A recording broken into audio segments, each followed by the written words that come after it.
Hello, this is Julie Davidson with HCA 610 Session 5 discussion. What is the difference between privately held companies and public companies? Private corporations are formed to conduct privately owned business. They are owned by private parties, not by the government. They range from small sole owner corporations like dentist offices to large multinational corporations such as Starbucks. They may be categorized as either for-profit or not-for-profit corporations. Also, privately held companies have closely held stock that is not traded. Public corporations have several, even hundreds to thousands of shareholders. Their shares are traded on organized security markets. Also, these shareholders usually do not contribute or partake in the management of such public organizations. Examples include companies like Procter & Gamble and Microsoft Corporation. The stock in large publicly owned companies are traded in stock exchanges with other publicly held companies and may be listed on various stock exchanges. Smaller public companies, however, may not be listed on a stock exchange. The stock of these companies is considered to be unlisted. Instead, their stock is traded over the counter or what is known as OTC. What is the government agency that oversees the stock market in the U.S.? Well, the smaller public companies' over-the-counter stock market exchanges are overseen by the National Association of Securities Dealers. In addition, the OTC stock market uses a computerized trading network called NASDAQ, NASDAQ, which stands for the NASD Automated Quotation System. As far as the U.S. stock market in general, it is overseen by the Securities and Exchange Commission, or SEC. What is the government agency concerned with? The mission of the SEC is to protect investors, maintain fair, orderly, and efficient markets, and facilitate capital formation. The SEC supervises security exchanges, security brokers and dealers, investment advisors, and mutual funds. In a sense, they hold those highly involved with the stocks to a high accountability standard when it comes to stock market associated information, just reasonable dealings, and providing protection from fraudulent activity. With those things in mind, that is why this government agency is so important. Commonly, the working public knows of a 10-K form or other type of annual reporting, and such reports are required as part of the accountability from the SEC. What is interest expense? Interest expense is one of two parts of a business loan, with the other part being principal. A loan payment towards the principal reduces the loan payment, where interest increases the remaining balance of the loan. If principal is decreased, so will the interest expense.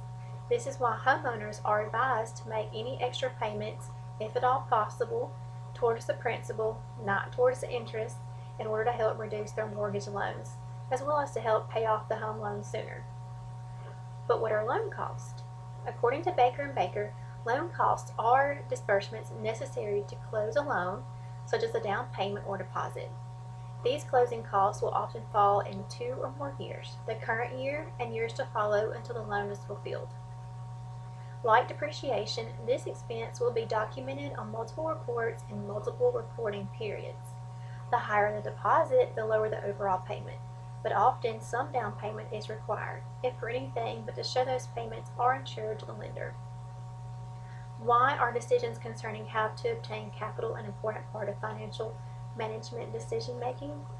Capital structure means the proportion of debt versus equity within an organization. The phrase capital structure actually refers to the debt-equity relationship. Temporary debt is almost imperative to the existence of human life, especially in the business world. In fact, it is often said that those who have money usually make money. Perhaps that is because they have a head start on the rest of us. For the average person or company, they can take out a loan to help jumpstart their financial success. In order to keep that success maintained, there must be a healthy balance between the debt and equity. Likewise, hopefully the debt is always decreasing and the equity increasing. In order to buy land, buildings, supplies, pay salaries, etc., right from the start, businesses often need to take out a loan. Whether to take on debt and how much to take on are common and necessary parts of financial planning. It is almost a risk versus reward type decision.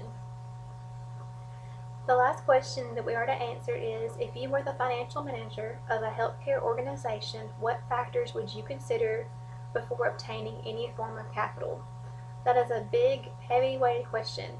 I don't think I can answer it fully, but I will say some factors to be considered, especially when pursuing a new business, a new location, upsizing, etc.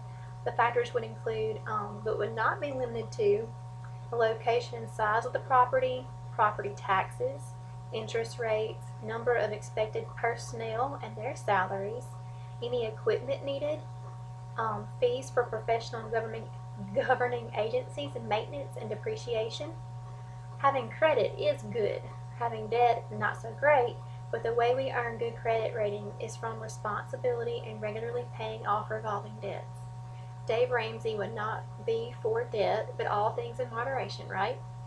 Borrowing and loans were first mentioned in the Bible, I assume. This session thus far has made me think of the parable of the 5 talents told in Matthew 25. Matthew 5:25 through 29, English Standard Version says, "And I was afraid, and went and hid your talent in the ground. Look, there you have what is yours." But his Lord answered and said to him, "You wicked and lazy servant, you knew that I reap where I have not sown, and gather where I have not scattered seed. So you ought to have deposited in my money with the bankers, and at my coming I would have received back my own with interest. Therefore take the talent from him, and give it to him who has 10 talents. For to everyone who has more will be given, and he will have an abundance, but from him who does not have, even what he has will be taken away." Clearly these verses are talking about salvation and spreading the gospel, and they're not just about money, but Jesus was really good at that, kind of pinpointing two things at one time. Regardless, we should invest wisely and take wise risks with investing in order to be profitable. At the same time, money should not be squandered or worshipped, because the Lord gives and he takes away. We entered the world with nothing, naked as the verses say, and we will depart the same way. And that's in Job 1:21. Thank you all. I enjoyed this class with you. Bye-bye.